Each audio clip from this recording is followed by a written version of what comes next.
परमेश्वर की पवित्र नाम की महिमा हो। भजन संहिता 102 का और 17 वचन, वह लाचार की प्रार्थना की और मुंह करता है और उनका प्रार्थना को तुच्छ नहीं मानता है। तो लाचार ऐसा मतलब अंग्रेजी में ऐसा लिखा हुआ है बेसहारा, मतलब कोई भी नहीं, हेल्पलेस। मेरे प्रिय लोगों, अगर इस प्रकार परिस्थिति में अगर आप लोग कोई भी जा सकता, कोई भी जा सकता, मेरे प्रिय लोगों, हमारे लिए सभी लोग रहेंगे, माता रहेंगे, पापा जी रहेंगे, भाई बहन सभी लोग रहेंगे, रिश्ते रहेंगे, अच्छा मित्र लोग भी रहेंगे। लेकिन हमारे लिए जो संकट, जो कष्ट, दुख, मुसीबत जब आएगा, उस समय में सभी लोग हमारे से दूर हो जाएंगे। उस समय में हमारा बोली को कोई भी नहीं सुनेंगे, हमारा बातचीत को कोई भी नहीं मानेंगे। सभी लोग ऐसे न्याय कर देगा कि कुछ ना कुछ पाप किया है, इस कारण इनको इतना परेशानी, इतना कष्ट, इतना दुखी, इतना बीमार, सब कुछ बोलेंगे। मेरे प्रिय भाई बहनों, हम कितने भी बोलने से हमारी बातों को नहीं मानेंगे, लेकिन इस पवित्र वचन में क्या बोल रहे मालूम है? ऐसे लोगों को, प्रार्थना को, और परमेश्वर क्या करता है? मुंह करता है, मतलब उनका बोल को सुनने के लिए आकर के साथ और देखता है। मेरे प्रिय भाइयों बहनों, और नीचे के लाइन में उनके प्रार्थना को तुच्छ नहीं मानता। लेकिन मनुष्य, सभी लोग हमारा परिस्थिति का समय, दुख, मुसीबत, तंगी, कष्ट के समय में सभी लोग करके नहीं बोल सकते हैं। कुछ ही लोग दया दिखाने वाले लोग रहते हैं। हाँ, बेचारा कष्ट उठा रहा है, परेशान में है, कुछ हेल्प करेंगे, कुछ लोग रहते हैं। मैं नहीं करके नहीं बोलता हूं। मेरे प्रिय लोगों, लेकिन कुछ लोगों को कोई भी नहीं, कोई भी नहीं, ऐसा परिस्थिति में शायद आप लोग इस मार्ग में जाते होंगे। कुछ लोग कोई ना कोई है, लेकिन कुछ लोगों को कोई भी नहीं रहता। मैं वो आपको अच्छा से वर्णन करके मैं बता रहा हूं। कुछ लोगों को कोई ना कोई रहता है हेल्प करने के लिए, उनका बातों को मानने के लिए, उनके बातों को विश्वास करके उनका थोड़ा मदद करने के लिए कोई ना कोई रहता है। लेकिन किसी और कुछ लोगों को कोई भी नहीं रहता। शायद इस प्रकार परिस्थिति में शायद आप जाते होंगे। मेरे बातों को कोई भी नहीं मानते, कोई विश्वास नहीं करते। मैं इतना दंगी, मुसीबत, परेशानी में हूं, कौन मेरे बातों को सुनेगा? कौन मेरे बातों को सुनेगा? इस प्रकार बहुत लोग अपना मन में व्याकुल होकर गलत एक डिसीजन लेते हैं। मेरे प्रिय भाई बहनों, कोई भी गलत डिसीजन मत लीजिए, गलत निर्णय मत लीजिए। आपका प्रार्थना को सुनने के लिए यीशु मसीह जीवित है। आप किसी प्रकार या परेशानी में रहने से कोई बात नहीं, या दलदल का कीचड़ में, पाप का कीचड़ में फंसा रहने से भी कोई बात नहीं। हमारा प्रभु यीशु मसीह उसी प्रकार पापियों के लिए ही इस जगत में आया हुआ है। वो यीशु मसीह आपको प्रेम करता है, आपका प्रार्थना को सुनने के लिए बहुत कान लगा रहा है। मेरा बेटी क्या बोलने वाला है, मेरा बेटा क्या बोलने वाला है, बहुत इच्छा के साथ रहता है। डरो मत, कोई भी नहीं करके यीशु मसीह है, यीशु मसीह है।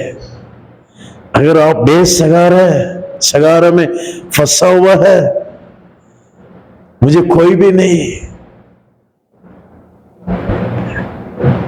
मैं लाचार हूं, डरो मत, यीशु मसीह है। मेरे प्रिय भाइयों बहनों, एक घटना को मैं आपको बताने के लिए चाहता हूं। ये सचमुच वह बात है, एक परमेश्वर का दास ने बोला हुआ बात है। अमेरिका देश में श्रीलंका का एक फैमिली नया नया शादी होकर उन्होंने अमेरिका में चला गया। उनका पति को एक अच्छा काम था, इस कारण पत्नी को भी शादी करके वहां ले गए। वहां पर घर में रह रहे हैं फैमिली के साथ, पति पत्नी के साथ। अच्छा 1 साल 2 साल हो गया होगा, मैं सोचता हूँ। बच्चा भी जन्मा है। बच्चा कम से कम उधर जाके 4-5 साल के बाद बच्चा, छोटा बच्चा था। लेकिन उनका पति कुछ विपत्ति में, एक्सीडेंट में वो मर गया। उनको पत्नी को कुछ समझ में नहीं आया, क्यों मेरा जीवन में ऐसा हुआ। और अपना गांव में तो कुछ लोग रहने पर भी, लेकिन वहां से यहां पर आने का सुविधा नहीं उनको। और जो कुछ करना है सब कुछ पति करके देना है, वीसा वगैरह सब कुछ करना बोलने से, जो कोई भी आने के लिए कुछ अगर सुविधा करना है तो पति करना, भी वो नहीं है। अभी गांव से भी कोई भी नहीं आ सकता। समझ में नहीं आया। मेरे प्रिय भाई बहनों, दफनाओं के लिए कोई भी नहीं है। उसके बाद सरकार को मालूम हुआ, उन्होंने उस बॉडी को दफनाव किया, कोई नहीं करके। ये इन्होंने जो घर में थे उसी घर में वो औरत और उनका बच्चे दोनों रहते थे। अगल बगल वाले कोई भी नहीं आया, क्योंकि विदेश में जो जो अपना अपना घर में हो रहा है, वैसे अपना अपना घर में जो पहचान वाले या कोई रिश्ते, कोई मित्र अगर कोई रहता तो आते थे। हाँ, कोई भी नहीं होगा शायद, कोई भी नहीं, ऐसा मैं सुना था। मेरे प्रिय भाई बहनों, लेकिन मर के 2 दिन के बाद, 2 दिन हो गया, उनका जो औरत थी वो खाना भी नहीं खाए, वैसे बिस्तरा में लेटा हुआ परिस्थिति में पड़ा है, कोई भी नहीं आया। लेकिन तीसरा दिन ना, रात को अचानक इतना एक उजाला, लाइटिंग आ रहा है। इस लाइटिंग कहां से आ रहा है? उस बहन को समझ में नहीं आया कहां से आ रहा है, कौन अंदर आके लाइट डाल रहा है, कौन डाला है, पूछ रहा है। लेकिन वहां से उनका बिस्तरा के सामने एक मनुष्य ऐसे खड़ा हुआ है। लेकिन उसके पहले उनके बच्चा को दूध पिलाया, दूध भी खरीद के लेकर आया, पिला के उनको सुला दिया। और रोते ही रहता था लेकिन उनको सुला दिया। उसके बाद कौन, वो औरत ने नहीं, वो आदमी जो घर के अंदर आया हुआ ना, वो आदमी कौन है करके मैं आपको बता रहा हूं। अभी वो आदमी सफेद वस्त्र पहना हुआ ऐसे प्रकाशित हो रहा है। ये औरत ने पूछ रहे आप कौन है, मेरा दरवाजा सब बंद है, कैसे आप अंदर आया, आप कौन है, कैसे आए आप। सडन उठ गया, उनके पूछ रहा है कौन है। बच्चा को देखने से अच्छा मस्त सो रहा है और पाटल, दूध का पाटल पीता हुआ इसे मुंह में रखा हुआ और मस्त सो रहा है, दूध भी पिया हुआ है। ये मेरे बच्चे को कौन पिलाया, इसे कौन सा दूध पिलाया आप। उन्होंने एक शब्द बोला, मैं यीशु हूं, मैं यीशु हूं, मैं आपके लिए मैं आया हूं। अब कोई बातों के लिए चिंता मत करो, मैं आपको चलाऊंगा। मेरे बारे में बगल में, आपका बगल में रहने वाला, उस बगल वाले लोग के पास यीशु मसीह के बारे में कैसे मैं जानूं करके पूछो, उन्होंने आपको बताएंगे।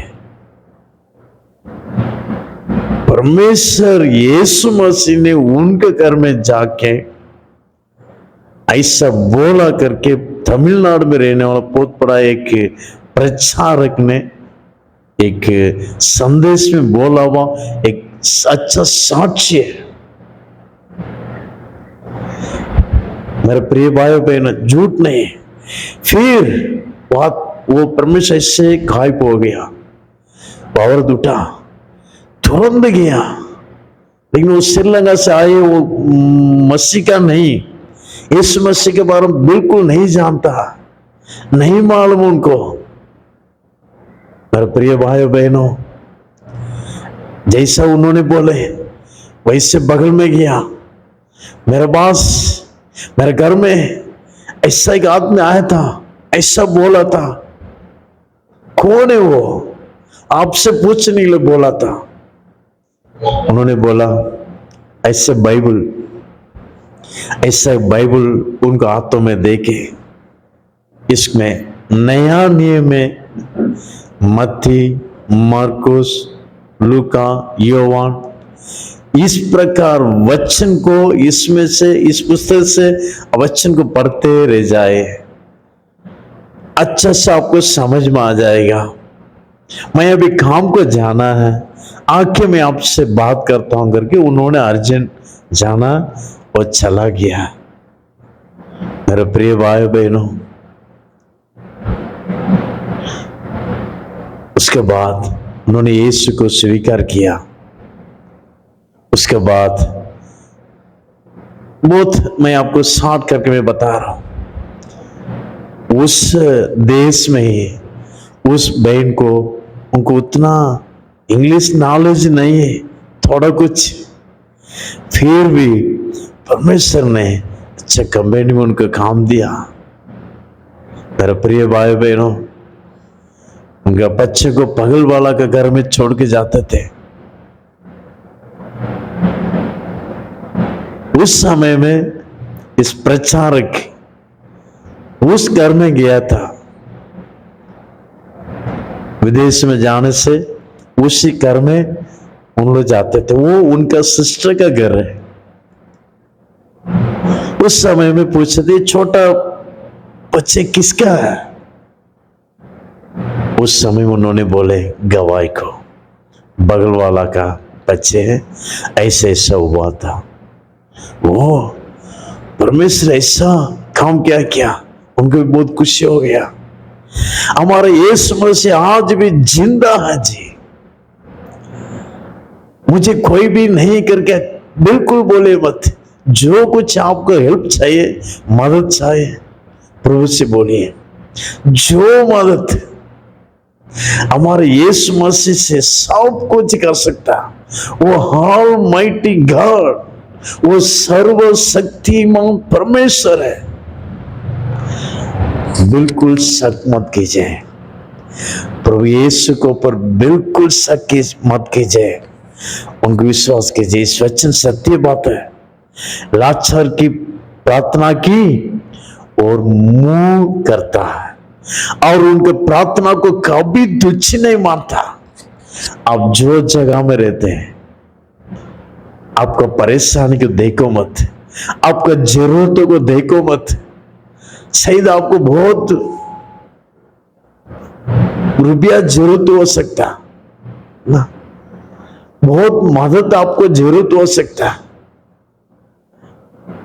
शायद आपको चंगा जरूरत हो सकता, शायद आपको एक अच्छा घर जरूरत हो सकता, शायद आपको एक घर का किराया भी देने की नहीं हो सकता। ऐसा परिस्थिति में रहेगा होगा, एक अच्छा आरोग्य जरूरत होगा। जो जरूरत है हमारा प्रभु यीशु मसीह से मांगिए, वो जरूर आपको देगा जी। मुझे कोई भी नहीं है, मैं बेसहारा हूं, बिल्कुल ऐसा बोलिए मत। आपका साथ, हमारा साथ जीवित प्रभु यीशु मसीह है। वो मरा, तीसरा दिन जी उठा, कोई भी उनको मारा नहीं।